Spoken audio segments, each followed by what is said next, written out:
과거의 광야에서 마귀가 예수님을 시험할 때 너는 하나님의 아들이요 힘과 권능을 가지고 있는 자인데 왜 이렇게 힘들고 어려운 길을 걸어가려고 하느냐? 너가 이루고자 하는 일들을 너가 가지고 있는 그 권능을 가지고 쉽게 해결해라. 얼마든지 쉽고 편하게 빠르게 성취할 수 있는 방법이 있지 않느냐? 왜 힘들고 어렵고 이 고난의 길, 죽음의 길을 가려고 하느냐 하고 주님을 시험했던 거죠. 어쩌면 겟세마네 동산에서 기도할 때에도 마귀는 합리적인 온갖 이유를 들어서 예수님의 마음을 휘저어놓았을 것입니다. 그런데 여러분, 그 기도의 결론은 어떻게 끝이 납니까? 아버지여, 내 뜻대로 하지 마시고 아버지의 뜻대로 하옵소서. 주님께서 정해놓으신 그 죽음의 길, 십자가의 길을 걸어가기로 주님께서 마음과 뜻을 정하십니다. 그리고 그 마음과 뜻을 정하시고 난 이후에 주님께서 보여주신 그 모습은 조금의 망설임도 없이 죽음을 향해서 한 걸음 앞으로 나아가는 것이었습니다. 그리고 그 한 걸음을 내디딜 때 하셨던 모든 일들은 주님께서 왜 죽음의 길을 택하셨는지, 왜 그 길을 걸어가시기로 마음을 먹고 나아가시는지를 우리에게 여실히 보여주고 있습니다. 4절 말씀, 예수께서 그 당할 일을 다 하시고 나아가 이르시되 너희가 누구를 찾느냐? 주님께서는 자신을 잡으러 온 자들 앞으로 나아가셨다고 했어요. 뒤로 숨지 않았습니다.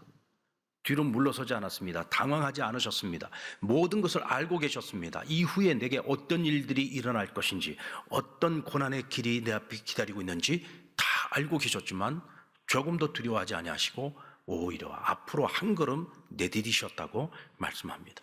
그리고 당당하게 그들에게 묻습니다. 너희가 누구를 찾으러 왔느냐? 이때 주님을 잡으러 왔던 사람들이 보인 반응을 보십시오. 6절 말씀, 예수께서 그들에게 내가 그니라 하실 때에 그들이 물러가서 땅에 엎드러지느니라. 자신들이 잡으러 온 예수가 숨지 않았습니다. 피하지 않았습니다. 오히려 당당히 그들 앞에 나서서 너희가 잡으러 온 예수, 그가 바로 나다, 내가 그니라 하고 그들에게 자신의 존재를 밝혔습니다. 이때 그들이 어떤 반응을 보였죠? 그들이 한 걸음 뒤로 물러나서 땅에 엎드러졌다고 했어요. 왜 그들이 뒤로 물러나 땅에 엎드러졌습니까? 두려웠기 때문이죠. 뭐라고 말로 형용할 수가 없습니다. 표현할 방법은 없습니다만은 그들의 마음속에 갑자기 큰 두려움이 찾아왔습니다. 보통 여러분들 칼을 들고 오는 자들이 잡으려고 왔을 때에는 아무런 무방비 상태에 있었던 사람이 당연히 겁을 먹고 두려워하는 것이 너무나도 마땅한 모습 아니겠습니까? 몸을 피하는 것이 당연한 것 아니겠습니까? 그러나 주님께서는 자기를 잡으러 오는 자들에게 당당히 나서서 내가 바로 그 사람이다 라고 말씀할 때 그들은 오히려 두려워 물러나 엎드렸다고 했습니다. 바로 여기에 주님이 죽음의 길을 거침없이 걸어갈 수 있었던 이유가 있음을 알 수 있죠. 이제부터 주님이 걸어가실 십자가의 길은 지금까지와는 전혀 다른 방식으로 하나님의 승리를 이룰 것이기 때문입니다. 세상은 약육강식의 세상이죠. 힘이 있는 자가 힘 없는 자를 지배하는 세상입니다. 하지만 주님께서는 힘 없는 자가 힘 있는 자를 이길 수 있는 전혀 다른 길이 있음을 보여주셨습니다. 예수를 십자가에 매단 세상의 권력자들과 무지몽매한 백성들, 그들은 자기들의 음모대로 예수님을 십자가에 매달았을 때 자신들이 승리했다고 생각을 했어요. 결국 세상은 힘 있는 자가 힘 없는 자를 지배하는 거야. 힘 없는 것들이 아무리 몸부림쳐봐야 결국은 우리 손아귀에 있기 마련이지. 아마도 그들은 축배를 들었을 겁니다. 우리가 이겼다고, 우리가 승리했다고. 결국은 권력을 가지고 있는 우리가, 결국은 힘을 가지고 있는 우리가 승리할 수밖에 없다고 그들은 스스로 자찬했을 것입니다. 그런데 보십시오. 등과 횃불과 무기를 들고 온 이들이 너희가 잡으러 온 나사렛 예수 내가 그니라 하고 당당히 나서는 주님 앞에서 뒤로 물러나 그들이 엎드렸습니다. 이 짧은 이 한순간의 이 장면이 무엇을 이야기해 주고 있느냐면 앞으로 하나님께서 하실 일들을 단적으로 보여주고 있는 거예요. 지금 주님은 사로잡혀야 됩니다. 죽음의 길을 걸어가야 됩니다. 십자가에 매달릴 것입니다.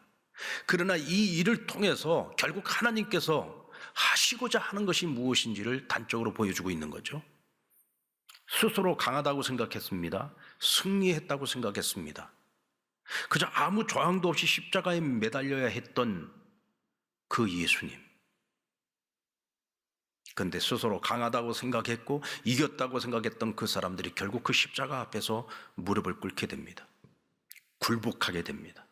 세상을 지배하는 사단의 권세도 바로 그 십자가 앞에서 무너지고 굴복하게 되었습니다.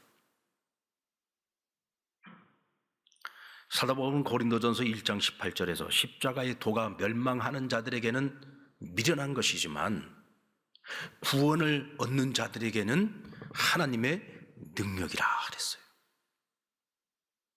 이 진리를 깨달은 사람들은 세상에서 가장 강한 자요, 가장 지혜로운 자요, 복된 자인 것이죠. 주님께서 걸어가신 십자가의 길, 죽음의 길은 세상의 눈으로 볼 때는 가장 어리석고 약하고 미련해 보이는 길이지만 주님께서는 그 길을 통해서 우리를 구원해 주셨습니다.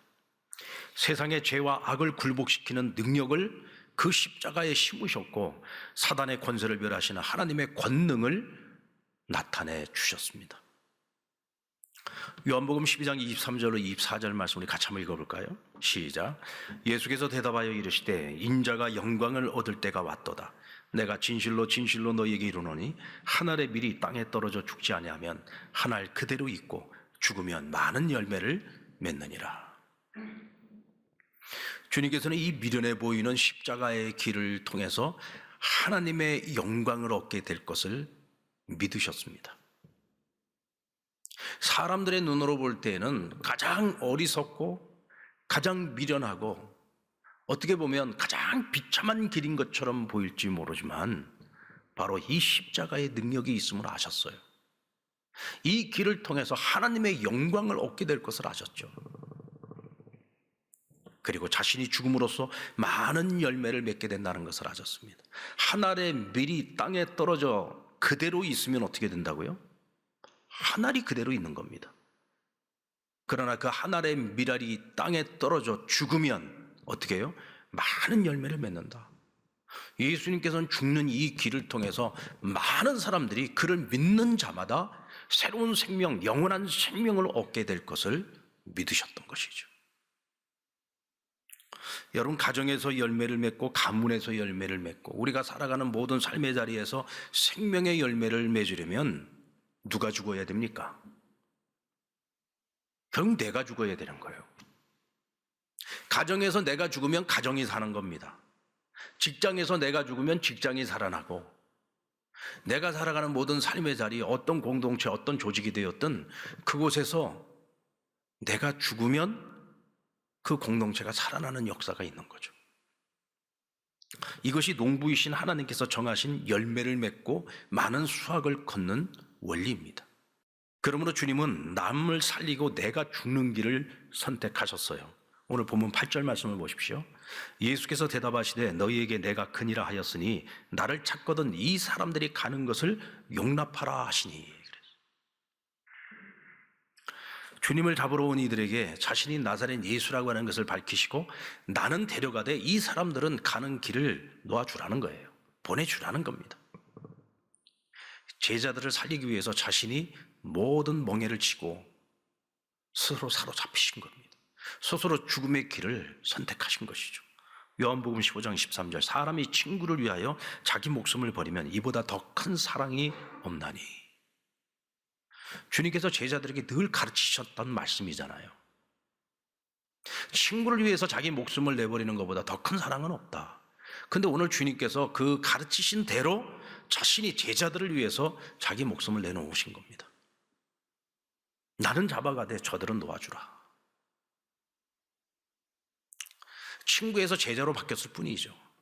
근데 여러분, 과연 이 친구들, 이 제자들이 친구라고 말할 수 있는 사람들입니까? 주님께서 생각하는 친구라고 하는 것은 벗을 위해서 목숨을 버리는 자예요. 그게 친구입니다. 근데 그들은 자신들의 스승을 돈을 받고 팔았습니다. 3년 동안을 사랑한다고 쫓아다녔던 그 주님을 한낱 계집요종 앞에서 주님을 부인했습니다. 도저히 친구 같지도 않은 친구들을 살리겠다고, 제자 같지 않은 제자들을 살리겠다고 주님께서 자기 목숨을 버리신 겁니다. 로마서 5장 8절 말씀 같이 읽을까요? 우리가 아직 죄인 되었을 때에 그리스도께서 우리를 위하여 죽으심으로 하나님께서 우리에 대한 자기 사랑을 확증하셨느니라. 로마서 5장 10절, 곧 우리가 원수 되었을 때에 그의 아들의 죽으심으로 말미암아 하나님과 화목하게 되었은즉 화목하게 된 자로서는 더욱 그의 살아나심으로 말미암아 구원을 받을 것이니라. 우리가 아직 하나님 아버지께 죄인 되었을 때, 우리가 원수 되었을 때 하나님께서는 자기 독생자를 우리의 대속 제물로 내어주셔서 우리를 위해 죽음의 길을 가게 하셨습니다. 그래서 우리를 죄와 사망과 심판 가운데에서 구원하여 주셨고 하나님과의 관계를 다시금 화목하게 만들어 주셨습니다. 그리고 우리를 향한 하나님의 사랑, 내가 너희를 얼마만큼 사랑하는지 그 사랑을 예수님의 십자가를 통해서 우리에게 확증해 주셨다는 거예요. 바로 이것이 죽음을 통해서 보여주신 주님의 사랑이고 하나님 아버지의 사랑입니다. 그리고 바로 그 사랑이 하나님의 승리 방식이라는 거예요. 무엇이 하나님의 승리 방식이라고요? 사랑하는 것이. 사랑이라고 하는 것이 뭐냐? 너를 살리기 위해서 내가 죽는 것이라는 거죠. 남을 살리기 위해서 내가 죽는 방식, 하나님께서는 그 방식을 통해서 이 땅에 힘 없는 자들이 힘 있는 자를 이기게 하시고 이 세상을 지배하고 있는 것 같은 악의 권세, 사단의 권세를 하나님께서 괴멸시키시겠다는 것입니다. 사단이 세상을 부패하도록 만드는 악의 경로가 있어요. 그것은 나 살겠다고 남을 죽이는 방식입니다. 내가 살기 위해서 남을 짓밟고 남을 죽이는 거죠. 남을 희생시켜서 자신을 부여하게 하는 것, 이것이 악이 사람과 사회를 감염시키는 경로입니다. 가룟 유다와 대제사장 빌라도 무리들, 이들은 모두가 자기들이 살기 위해서 예수님을 십자가에 못 박아 죽였습니다. 적어도 그들에게는 악이 승리하는 것처럼 보였을 겁니다. 하지만 주님은 전혀 다른 길을 걸어가셨어요. 죄악이 사람을 종노릇하게 만드는 그 길과 정반대되는 길을 걸어가신 겁니다. 남을 죽이고 나 살겠다고 하는 이 세상에서 남을 살리기 위해서 자기 생명을 버리는, 남 살리고 내가 죽는 길을 주님께서 선택하신 것이죠. 그리고 우리에게 보여주셨습니다. 베드로가 예수를 잡으려는 사람들을 향해서 칼을 빼들었어요. 그리고 칼을 휘둘렀습니다. 대제사장의 종이었던 말고의 귀를 베었습니다. 이때 주님께서 칼을 칼집에 꽂으라고 말씀하시면서 내가 아버지가 주는 이 잔을 내가 어찌 마시지 않겠느냐. 나는 이미 이 잔을 마시기로 작정했다. 그러니 절대로 칼을 들지 마라. 칼을 드는 자는 칼로 망할 것이다. 여러분, 악이 판을 친다고 해서 하나님께서는, 주님께서는 그것보다 더 무서운 악으로 악을 이기려고 하지 않았어요. 왜냐하면 악을 악으로 이기려고 하면은요, 결국은 그것은 마귀가 박수치고 좋아할 일 아니겠습니까? 그러므로 예수님께서는 하나님의 사람들이 죄와 악에 대하여 어떻게 승리할 수 있는지, 그리고 어떻게 승리해야 하는지를 직접 우리에게 몸소 보여주셨던 겁니다. 여러분, 다윗은 자신을 죽이려고 쫓아다녔던 사울을 죽일 수 있는 기회를 2번이나 맞이했습니다. 그것도 아주 절호의 기회였습니다. 사울이 완전 무방비 상태로 있을 때 그를 죽일 수 있는 절호의 기회를 2번이나 얻었어요. 그와 함께 했던 사람들은 모두가 다 하나님이 주신 기회라고 생각했습니다. 그리고 다윗에게 이것은 하나님이 주신 기회니 나의 주인이시여 저를 베십시오. 그러나 다윗은 사울이 아무리 자신에게 악을 행한다 할지라도 그 악을 악으로 갚지 않았습니다. 오히려 악을 악으로 갚지 않고 악을 선으로 갚았어요. 왜 그랬습니까? 아무리 악한 자라고 할지라도 그는 하나님이 기름 부어 세우신 자였기 때문이죠. 하나님이 기름 부어 세운 자를 어찌 내가 내 손으로 죽일 수 있겠느냐. 그의 악에 대해서는 하나님이 심판하실 것이고 하나님께서 징벌하실 것이다. 나는 오직 하나님이 기름 부은 자에게 손을 베풀리라. 이것이 다윗의 마음이었다. 하나님이 그러니까 그 다윗을 사랑하셨던 겁니다. 하나님이 하셔야 될 일을 자신이 한 것이 아니에요. 나는 내가 해야 할 일을 하고 하나님이 하셔야 될 일을 하나님께 맡긴 겁니다. 그것은 하나님의 정의와 하나님의 공의를 믿었기 때문이죠. 오늘 우리가 세상을 살아가면서요, 악을 악으로 갚지 않고 악을 손으로 갚으면서 모든 사람들에게 내가 심판하고 내가 징벌하는 것이 아니라 나는 모든 사람들에게 선을 베풀겠노라, 우리가 마음을 정하고 뜻을 정하고 살아간다면 그것은 우리가 하나님의 정의를 믿기 때문이에요. 하나님의 공의를 믿기 때문입니다. 이와 같을 때에 우리는 예수님처럼, 그리고 다윗처럼 하나님께 영광을 돌리고 하나님의 승리를 가져올 수 있습니다. 절대로 그것이 우리가 손해보는 일이 아니라는 거예요. 주님께서 우리에게 먼저 모범을 보여주셨잖아요. 믿는 자들은 주님과 한 몸입니다. 그리스도께서 우리의 머리가 되시고 우리는 그의 몸이니 주님과 같은 길을 걸어가야 되는 거죠. 주님께서 먼저 보여주신 그 길을 따라서 가면 절대로 그 길은 망하는 길이 아닙니다. 주님께서 보여주셨잖아요. 그리고 주님께서 죽음의 길을 향해 거침없이 내디딜 수 있었던 것은 하나님께서 예수님의 고통을 산통으로 바꿔주실 것을 믿었기 때문입니다. 여러분들, 고통과 산통의 차이가 뭡니까? 고통과 산통은 똑같이 아픔이 찾아온다는 거죠. 이건 공통점이에요. 아픔이 있습니다. 그것도 아주 극심한 아픔이 있죠.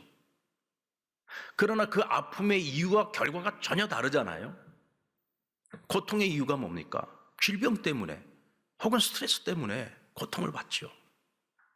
그것이 정신적인 것이든 심리적인 것이든 육체적인 것이든 간에 어쨌든 우리는 아픔을 겪게 됩니다.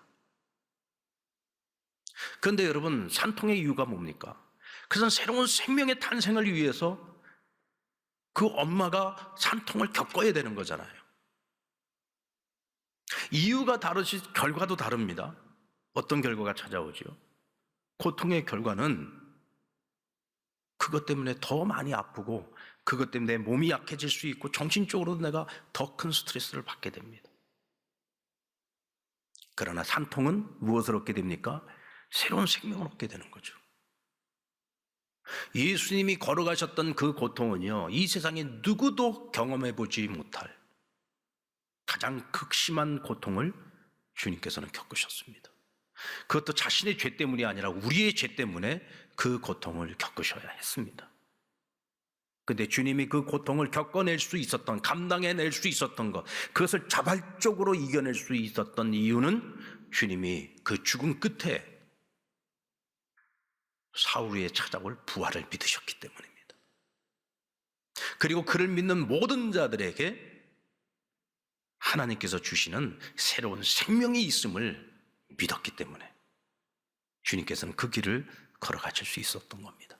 주님의 고통은 고통으로 끝난 것이 아니라 그것이 새로운 생명을 잉태하고 출산해내는 산통이 될 수 있었던 것이죠.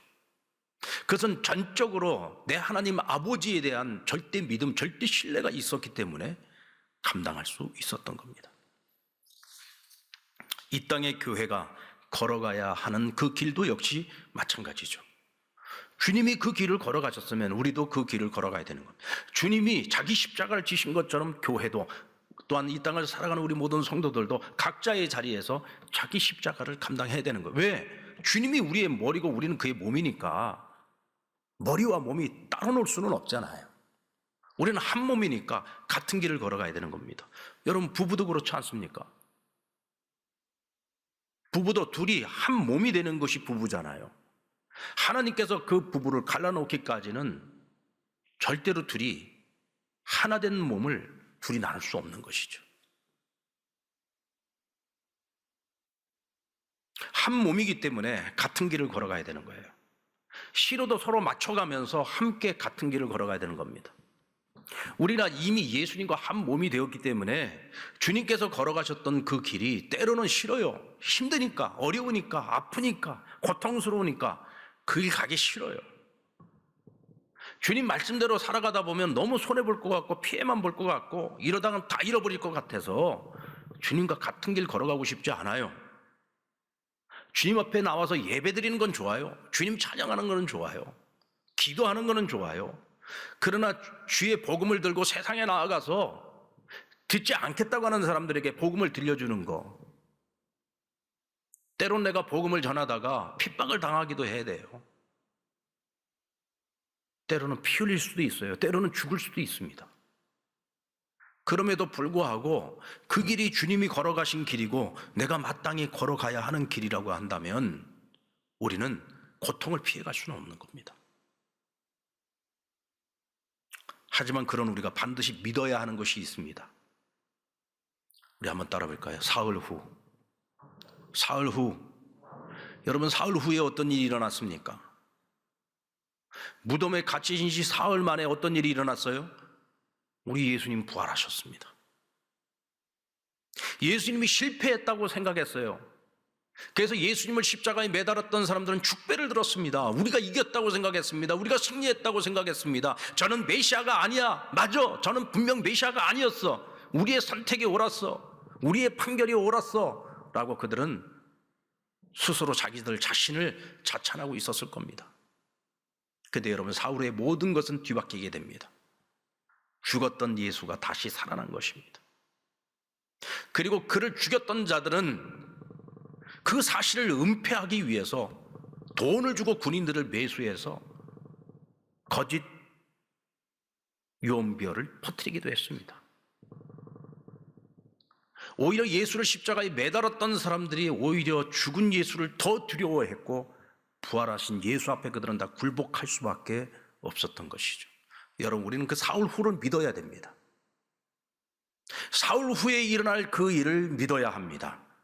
그래야만 우리가 걸어가야 하는 그 길, 죽음의 길, 고난의 길, 십자가의 길, 내가 감당해야 되는 자기 십자가의 길 감당할 수 있습니다. 주님께서도 사흘 후를 믿었기 때문에 그 길을 걸어가실 수 있었던 것처럼 우리도 그 사흘 후를 믿어야 합니다. 때로는 세상에 악한 자들이 형통한 것처럼 보입니다. 악한 자들의 형통함이 영원할 것처럼 보일 때도 있습니다. 과연 이런 세상에 하나님이 정말로 살아계신 것이 맞아? 하나님이 살아계신다면 어떻게 이런 말도 안 되는 이런 세상에서 일어나는 일들을 그냥 눈으로 보고만 계시는 거야? 그래서 우리는 때로 하나님 앞에 실망할 때도 있어요. 그런데 여러분, 절대로 그것이 끝이 아닙니다. 사흘 후에는 모든 것이 바뀝니다. 모든 것이 뒤집어지는 그 시간이 반드시 찾아옵니다. 반드시 악은 멸망하고 예수가 승리하는 반드시 그날, 그 시간, 그 때가 찾아옵니다. 여러분에게 피해갈 수 없는 고통의 시간이 있습니까? 오늘 그 고통이 무엇이 되었든 우리는 그리스도의 몸이기 때문에 주님과 함께하는 고통이 돼야 됩니다. 때로는 내가 실수하고 내가 욕심을 부리고 내가 잘못해서 당하는 고통이라고 할지라도 그러나 그 고통이 우리는 주님과 함께하는 고통이 될 수 있도록 그걸 승화시킬 수 있어야 돼요. 어떻게 그것을 승화시킬 수 있습니까? 기도해야죠. 내가 실수하고 내가 잘못해서 하나님 앞에 기도하면서 이 고통의 문제를 해결해 달라고 기도합니다. 그런데 처음에는 이 고통의 문제를 해결해 달라고 기도하지만 나중엔 그것이 회개로 이어지죠. 하나님, 제가 잘못했습니다. 그리고 하나님 앞에 결단하죠. 하나님, 이후로는 내가 주님과 함께 주님 원하시는 길을 걸어가겠습니다. 주님이 뜻하시는 대로 살겠습니다. 이것이 우리의 마땅한 모습이어야 합니다. 이것이 우리 그리스도인이 살아가는 삶의 방식이에요. 주님과 함께 겪는 고통이 돼야 되죠. 이때 우리가 절대로 잊지 말아야 될 것, 사흘 후입니다. 반드시 그날이 우리에게 찾아온다. 고통의 시간이 끝나고 영광의 날이 반드시 찾아온다.